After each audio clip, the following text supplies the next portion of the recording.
pastikan kamu menanamkan sabar, pastikan kamu menggoreskan kanvas kesyukuran, dan pastikan engkau lapangkan hatinya di dalam keridhaan.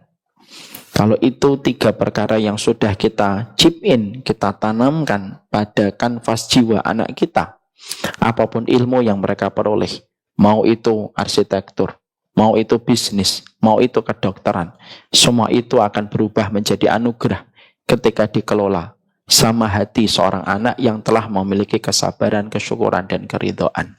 Semoga Allah memberikan kepada kita, anak-anak kita yang bersyukur, dan kita pun menjadi orang yang bersyukur kepadanya di dalam setiap urusan kehidupan kita. Amin insyaallah.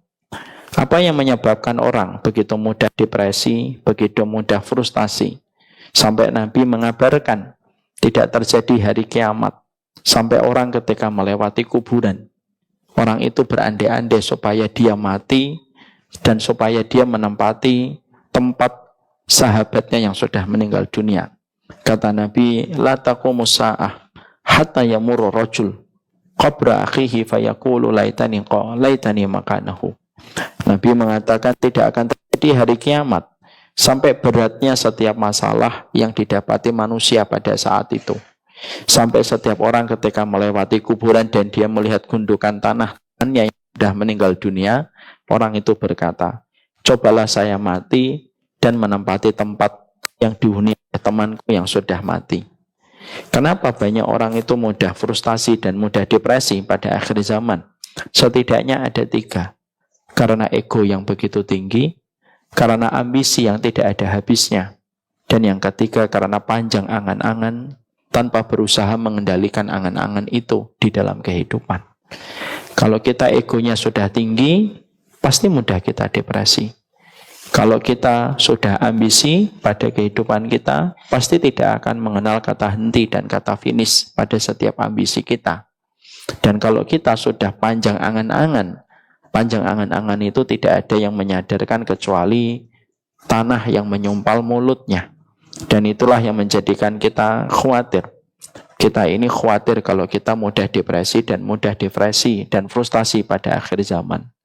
Apa perkara yang bisa mengobati semua ego kita, ambisi kita, dan bisa mengobati panjang angan-angan pada kehidupan kita? Bersyukur. Bersyukur itu memotong kompas angan-angan kita supaya tidak menjadi liar. Bersyukur itu menjadikan kita tidak terlalu berambisi. Kita tetap berikhtiar, kita tetap berusaha, tetapi syukur kita menikmati apa yang sudah Allah berikan kepada kita, sembari menata apa yang harus kita lakukan tanpa kita berambisi. Dan kalau kita bersyukur, menghilangkan ego, karena syukur itu menjadikan seseorang begitu sensitif terhadap pemberian Allah di dalam hidupnya. Inilah yang menjadikan kita faham, tidak ada orang yang terkadang begitu mudah depresi kecuali ketika mereka kehilangan arti bersyukur. Kalau sudah kehilangan bersyukur, kita akan menghitung, dan hitungan kita tidak pernah merasa cukup. Dan dialognya ibu dengan anak cuma 2 kali di dalam Al-Quran. Karena yang menyelamatkan jalan hidupnya seorang anak itu yang obrolan dia dengan bapak. Makanya kata ala istihyain ini, dia itu dekat dengan bapaknya. Ketika kami terdesak, nggak dapat air, lalu ada laki-laki yang tidak kami kenal mengambilkan air.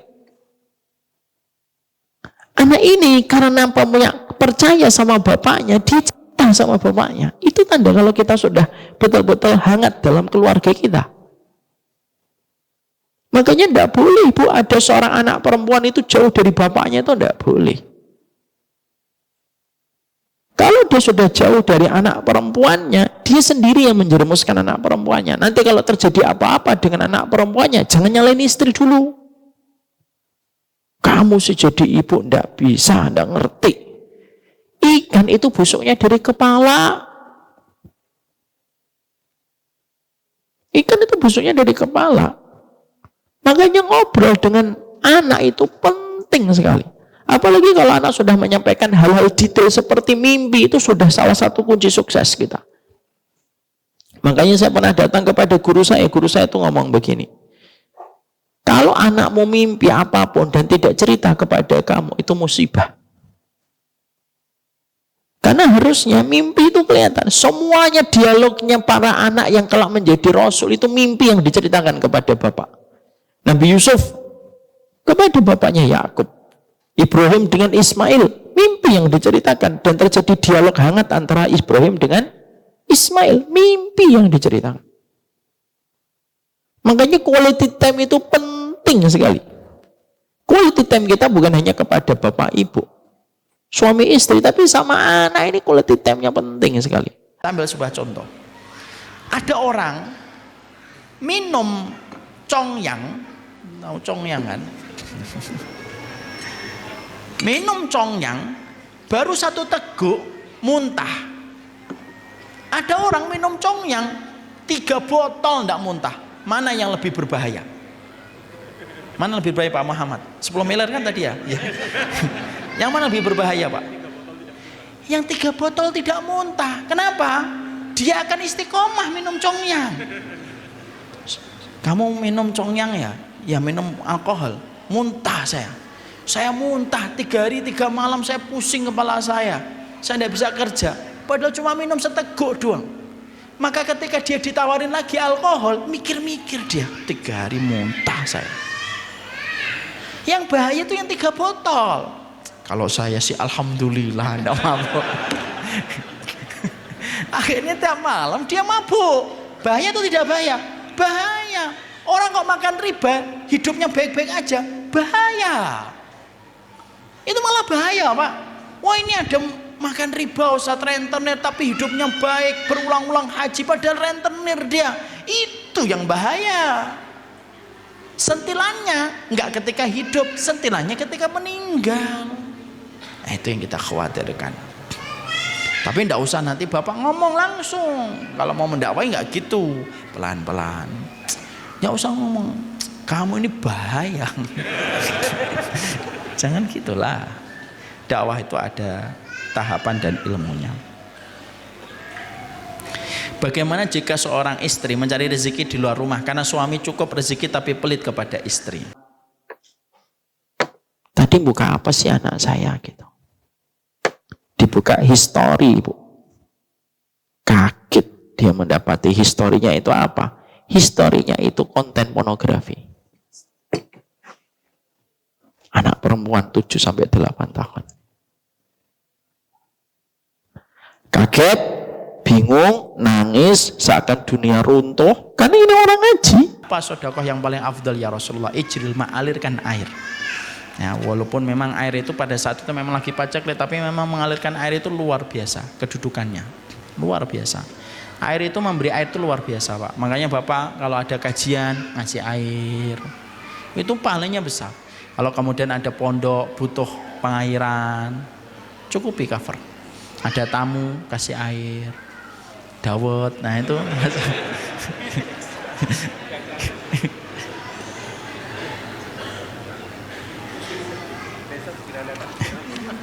Besok insya Allah. Kalau sudah kehilangan bersyukur, kita akan menghitung. Dan hitungan kita tidak pernah merasa cukup. Kalau kita sudah kehilangan syukur, kita akan membandingkan. Dan kalau kita sudah membandingkan, maka kita tidak akan pernah mengenal kata terima kasih ketika sudah membandingkan. Dan ujungnya, kita akan mencela kehidupan yang kita jalani, lalu kita berandai-andai pada satu kehidupan ideal yang mungkin tidak akan pernah kita peroleh di dunia dan menjadikan kita semakin jauh dari Allah. Syukur itu lelah, tapi tidak bersyukur itu lebih lelah bagi seorang manusia. Maka sesungguhnya bersyukurlah terhadap apa yang Allah sudah berikan pada kehidupan kita. Mungkin banyak permintaan kita yang belum kita peroleh, iya. Mungkin banyak di antara keinginan kita yang belum kita dapatkan, betul. Tetapi walaupun ada banyak permintaan yang belum kita dapatkan, banyak sekali harapan yang belum terwujud pada kehidupan kita, kita harus ingat, nikmat yang Allah berikan kepada kita pastinya jauh lebih banyak dari apa yang belum kita peroleh. Semoga kita menjadi hamba yang bersyukur setiap waktu, dan kita menjadi hambanya yang merasakan arti ketenangan dalam hidup, karena tenang, lapang, dan berkah itu tidak akan pernah kita peroleh sampai kita menjadi manusia yang bersyukur kepada Allah. Makanya kenapa orang tua yang diabetes itu biasanya mendekatkan keturunannya dengan diabetes. Karena orang tuanya meninggalkan jejak glukosa pada DNA itu. Sehingga nanti ketika anaknya lahir, anaknya pun ujiannya itu pada sesuatu yang manis ataupun gula. Sehingga anaknya berpotensi mendapatkan penyakit diabetes. Kalaulah gula itu meninggalkan jejak DNA kepada anak sebelum dilahirkan, kemaksiatan pun sebenarnya meninggalkan jejak-jejak itu. Meninggalkan jejak-jejak itu. Makanya akhirnya kita bisa memahami kenapa ada anak, kalau dia membentak orang tuanya, bisa jadi nanti anak itu membentak dia, sebagaimana dulunya dia membentak orang tuanya. Karena ketika dia membentak orang tuanya, itu meninggalkan jejak DNA. Dan itu nanti diwariskan kepada anaknya. Kenapa dalam surat Hud ayat yang ke-15 Allah menambah jumlah dunia yang dia cari dengan cara beribadah? Tapi kan ayat yang ke-15 tidak berdiri sendiri, ada ayat yang ke-16. Mangkana yuridul hayatad dunya wa zinataha nuwaffi ilaihim amalahum fiha wa hum fiha la yubkhasun ulaika alladzi laisa lahum fil akhirati illan nar wa habita ma sanau fiha wa batilum ma kanu ya'malun. Orang itu kalau niatannya apapun untuk dunia, dikasih dunia, tidak dikurangi sama Allah. Tapi ayat ini tidak berdiri sendiri, ada ayat yang ke-16. Mereka itulah orang yang nanti di akhiratnya tidak mendapatkan apapun kecuali neraka. Sia-sia apa yang mereka lakukan, batil atas apa yang mereka usahakan. Allah itu paling tidak suka, Pak, kalau ridhonya itu ditekar dengan niatan untuk mendapatkan dunia. Kalau saya sholat karena dilihat Sabto, sholat saya tidak diterima sama Allah. Kalau sholat saya gara-gara manusia aja nggak diterima sama Allah, sama ketika sholat saya niatkan untuk dunia. Dan maaf, berulang-ulang sering saya sampaikan, Allah itu membagi dunia bukan berdasarkan ibadah, tapi Allah membagi dunia berdasarkan takaran takdir yang Allah tetapkan kepada setiap manusia. Dilapangkan itu ujian, disempitkan pun itu menjadi ujian. Kalau kita mengetahui bahwasanya Allah membagi dunia karena ibadah, berarti tidak ada orang non muslim yang mereka memiliki dunia. Tapi kenapa orang non muslim itu mendapatkan dunia? Tapi musibah itu ketika anak yang Allah berikan dan Allah titipkan kepada kita berada pada kesucian. Ketika Nabi bersabda, kullu mauludin yuladu alal fitrah, setiap anak yang dilahirkan itu berada pada fitrah kesucian. Lalu anak itu ternoda sebelum dia berjumpa dengan Allah. Padahal amanah itu dibebankan atas pundak kita. Itulah perkara yang paling berat, yang tentunya harus kita pertanggungjawabkan di hadapan Allah. Orang tua yang harusnya tidak nyenyak dalam tidurnya itu bukan orang tua yang mereka takut kepada kemiskinan. Orang tua yang harusnya tidak nyenyak dalam tidurnya itu orang tua yang apabila keturunannya ternoda sebelum terjadinya ijab qabul. Karena sesungguhnya ketika sudah terjadinya perzinahan, entah itu terjadi pada kehidupan anak laki-laki ataupun anak perempuan, maka itulah perkara besar yang tentunya itu tidak akan hilang dengan kita sekedar menyesal. Tetapi perkara itu merupakan perkara berat yang bisa mengakibatkan konsekuensi besar pada kehidupan ketika kita masing-masing berdiri di pengadilan Allah. Makanya beberapa ulama sampai mengatakan salah satu di antara perkara berat yang dihadapi oleh orang tua ketika mereka berdiri di hadapan Allah, orang tua itu yang paling berat bukan hanya ditanya tentang sholatnya anak-anak, dan bukan hanya ditanya tentang akidahnya anak-anak, tapi nanti yang ditanya oleh Allah, sebersih apa kamu menjaga anakmu sampai anakmu menghadap kepada diriku. Karena sesungguhnya kebersihan itu sangat dicintai oleh Allah. Kalaulah bapak kentut, sekhusyuk apapun bapak sholat, ketika kentut menjadikan sholatnya tidak diterima oleh Allah. Kalaupun ibu sholat, lalu ibu sholat maghrib dengan khusyuk, menetes air mata, tapi ternyata sajadahnya ibu ada nodanya, misalkan ada najisnya, sholatnya tidak diterima oleh Allah. Kalaulah najis saja, ataupun ketika kita kentut, bisa menghalangi antara kita dengan Allah, apalagi perbuatan yang menyebabkan satu perbuatan mungkar yang bernama perbuatan zina. Karena zina mungkin tidak disebut dengan najis sebagaimana najisnya kotoran, tapi sesungguhnya perzinahan itu perkara berat yang sangat menodai kehormatan seorang muslim di hadapan Allah. Dan itu perkara yang berat. Hari ini Bu, yang mengerikan itu bukan pernikahan, pacaran. Ada yang dibungkus, dikoper, ada yang dibunuh, ada yang dibuang di sumur, ada yang dibuang di tengah jalan tol. Apa nggak lebih mengerikan itu yang viral itu ada laki-laki dan perempuan satu kantor masuk ke sebuah hotel lalu melakukan zina. Keterangan dari sang laki-lakinya setelah tertangkap polisi, setelah melakukan hubungan badan, dibunuh, ditaruh dalam koper. Apa nggak lebih mengerikan itu? Kok malah yang justru disalahkan malah nikah? Marriage is scary, nikah itu menakutkan. Loh yang menakutkan itu pacaran. Makanya yang kedua harus memiliki ketegasan. Kita harus tegas.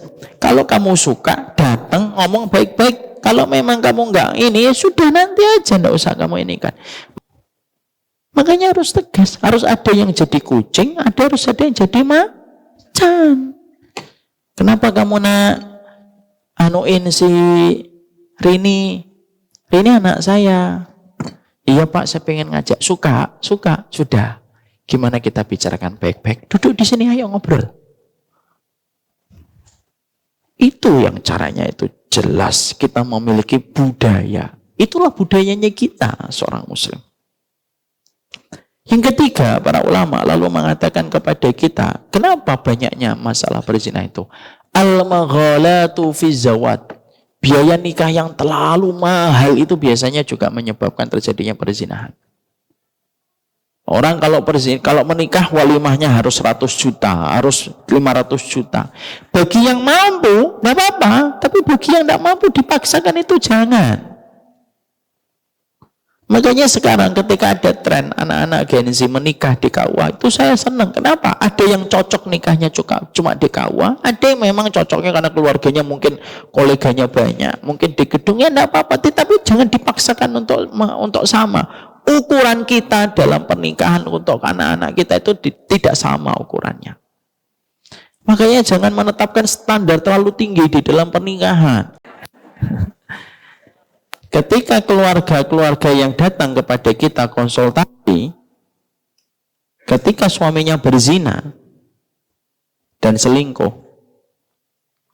selalu pertanyaan saya di sela-sela konsultasi yang kita berikan kepada mereka, selalu saya tanya, Pak, urusan sholatnya bagaimana? Mas, urusan sholatnya bagaimana? Dan hampir 98% mereka yang melakukan perselingkuhan sampai perzinahan, hampir semuanya berantakan dalam urusan sholat.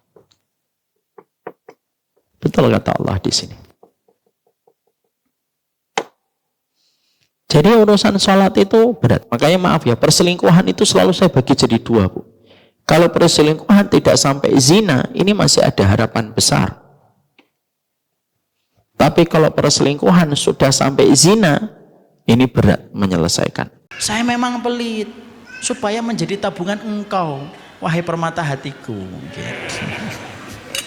Jadi husnudzon aja dulu. Toh kalau suaminya meninggal, siapa yang dapat pembagian warisannya? Istri. Jadi tidak usah khawatir. Karena rezekinya, karena kemudian bapak itu meninggal, seorang suami meninggal, dia punya istri, punya anak, habis untuk istri dan anaknya.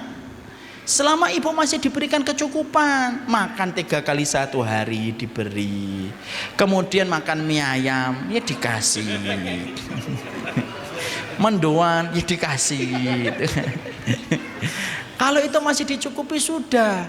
Jangan-jangan bukan suaminya yang pelit, atau karena keinginannya yang terlalu besar. Kan saya nggak buru-buru mengatakan istrinya suaminya salah kan? Saya juga tidak buru-buru mengatakan istrinya juga salah. Mungkin kita melihat suami kita pelit karena keinginan kita yang terlalu banyak.